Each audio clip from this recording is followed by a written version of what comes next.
Great to have you with us, listening to the Eat, Drink, Explore Radio Network. I'm your host, Randall White, joined by the lovely and talented Patty Pyburn, as Good morning. always. So this last week, I was in Santa Cruz and stayed at the Dream Inn, which is owned by Joie de Vivre. Mm-hmm. It is a hotel chain that just gets it. Like I have not stayed at all their properties, but I've stayed at a few. And I saw the pictures time, you sent. It looked pretty nice. Every room at that Dream Inn stares right out at the beautiful Santa Cruz Bay there, or well, I guess that's Monterey Bay, and the wharf. Mm-hmm. And you can't really see, not from our room anyway, you couldn't see the beach boardwalk, but it was fantastic. And so one thing that these properties like Joie de Vivre and Kimpton do really well is that they always have a great restaurant that's connected to the hotel. And so we ordered some room service in, and that was the way to do it because the food was fantastic. And we brought our own wine. Very nice. And it was a bottle of Star Ranch out of Paso Robles. It was a Cabernet Reserve from 2009, if I remember correctly. And I took a snapshot of it and the meal and the wine, and I said, okay, put this on your bucket list. Dream Inn and a bottle of Star Ranch, because it was delicious. And Star Ranch is one of those small lot wineries that we have so many of here in California, but they don't always have tasting rooms. Star Ranch has a tasting room, but some of the really small batch do not have tasting rooms. But there's a place that you can go and sample lots of these small lot wineries, all in one place, all in one festival. It is called, and I hope I'm saying this correctly, Garagiste or Garagiste? Garagiste. Garagiste. There we go. All right. So the founder of the Garagiste Festival, Stewart McLennan, joins us in the studio right now to talk a little bit about how he got on this track. And welcome to the program.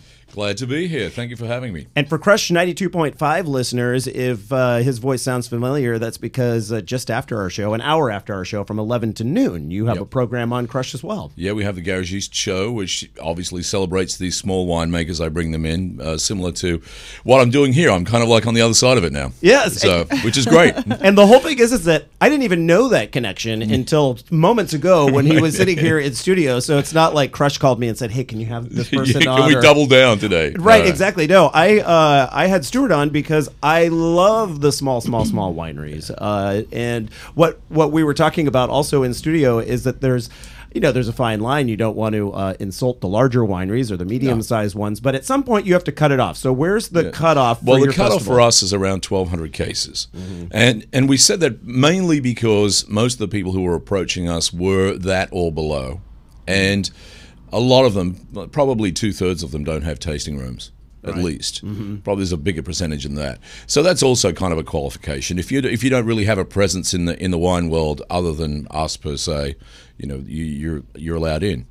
So a lot of people might look at the word and say, "What? What does that mean?" How'd you come up with the name? Well, let's see. It's a word that was used in the Bordeaux region of France many years ago to describe those who weren't of the chateau, as it were. And what they were doing basically were people who were making wine necessarily in their garages, and it was deemed to be not cool. Right. Robert Parker went over there one year, and someone said to him, I remember reading, and they said, well, you don't want to go down the road because they are garagistas. And he said, they're not of the chateau. And he said, well, I'm going anyway. Well, it turns out many of those winemakers are now very famous wineries, small production, obviously. Yeah. I love the sound of that word, and I've been in this region now for about 20 years. I've lived up in the North County, so I know a lot of people in the wine business peripherally. The last 3 years or so, I've been in it more directly. But I thought, well, what a great idea to get some of these people together under that sort of label. I ran into my co-founder, Doug Minnick, at a tasting. And originally we were talking about maybe setting up something on the web. And then he said, well, why don't we do a festival? Wouldn't that be great to get them all under one roof? Right. So last year, Windfall Farms was gracious enough to give us the facility. So we put them out there at Windfall Farms, and it was fabulous. That's a nice property. That was part of this Big Savor event, too. They did. I think they did Paso Glow out there. Right. Yeah. And the way that works, because I don't know, for people who don't know, It's like a piece of Kentucky landed in California. It's an amazing building, all brick. And this is the old stallion barn. So these little stalls, well, they're not little, actually. They're probably twice the size of the studio. So they're little. Yeah. Well, they're probably still relatively small. Right. But that said, we put a couple of wineries in each stall. So you can literally go from stall to stall. So when you do walk in there, unlike other wine events where, you've got this huge amount of tables that goes on forever, you've got this little intimate space. So you're walking in. Mm-hmm. It's a great, I tell you, it works so well, Randall. It's beautiful. It sounds so cool. And going back to the garage reference, some really big ideas have started in garages. Yeah, I think there's one in our listening range called HP, and then I think that started in a garage, if I remember correctly. Well, a lot of winemakers do start out this way. I mean, even if you're working for somebody else and you've got your little label on the side. Now, the term garage is probably a little too broad. I mean, obviously they're in cellars and they're in different facilities, but they're very small production. You have a video online, Stewart, that is hysterical. I think it's hysterical. I was watching it. It's on YouTube. You can find it really easily. And what he does is he basically takes, this is what is not a Garagiste. Right. If your wine silos look like nuclear nuclear reactors. Well, there's some of them out there. I mean, people are making wine. There's nothing wrong with bulk wine. I like to get a $10 bottle of wine now and again myself. Right. That they serve a niche in the market. They get people drinking wine. On the other hand, 10,000 gallon wine. I mean, that's a huge tank of wine. Sort of hard to control the outcome with something. Yeah, well, you're getting into science. The guys who run those things are very much of the, they're of the science. We're going to do things by the numbers. The garagistes, on the other hand, they're into those barrels every month and they're tasting and they're very, very hands-on winemaking process. No, you cannot afford to make a mistake when you're dealing with the amount of gallons that you were mentioning. Whereas when you are making extremely small batches of wine, one mistake isn't going to kill you, and one mistake might actually lead to one of the best bottles you've ever had. Right? Well, I've done that. I've made that mistake. I thought I could make rosé.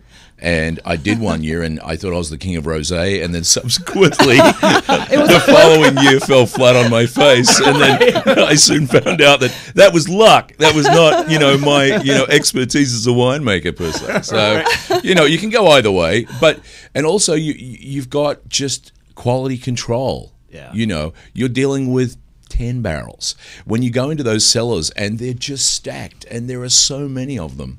It's the process of just topping them up and going through them. I mean, it's winemaking on an industrial scale, basically. Now, I would think that super small batch winemakers don't have a lot of wine to just be giving out at a festival to be serving. So how do you deal with that? Well, in terms of that, what we've tried to say to our winemakers is obviously, and we've had other little tasting events. We do tasting events outside of the Paso Robles region, down in LA. What we say to them is, okay, you need to have a percentage of your wine that you need as a marketing device to get people to taste it. Yeah. Most winemakers want to introduce public to their wine, but they want to introduce the right public to their wine. Yeah. So, for example, pouring at a huge festival where there were 10,000 people there, that tends to just become we're just drinking, and there's nothing wrong with them. Ours is much more specifically focused. So when you're there, the chances of you actually talking to the winemaker and making that relationship are far greater than they would ever be at the majority of festivals. So what we're saying to those winemakers is, well, this is your chance to get your following. It's like the farmers market of wine festivals. It is. It's great. Right, you meet the makers, and then you go every week. You go, well, I go and get Johnny Bloggs' tomatoes because I know he makes the best. He grows the best tomatoes. And that's the sort of thing, that's the kind of relationship you want to develop as a winemaker, I think, is a following where people, you said Star Ranch earlier. Yeah. I know Judy Star, I've known it for a long time. The cab from that area is fantastic. And, very small production. And you go out there and it's just, wow, this is so special.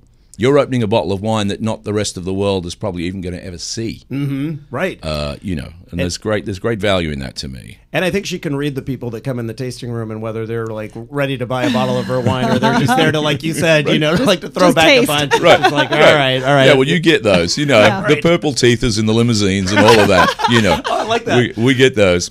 Not if they use Kimberly Walker's wine wipes. Kimberly's right around the corner here. Very good. Very handy. So you just wipe it right on your teeth and get the purple stain right off. And then they can't tell who you are.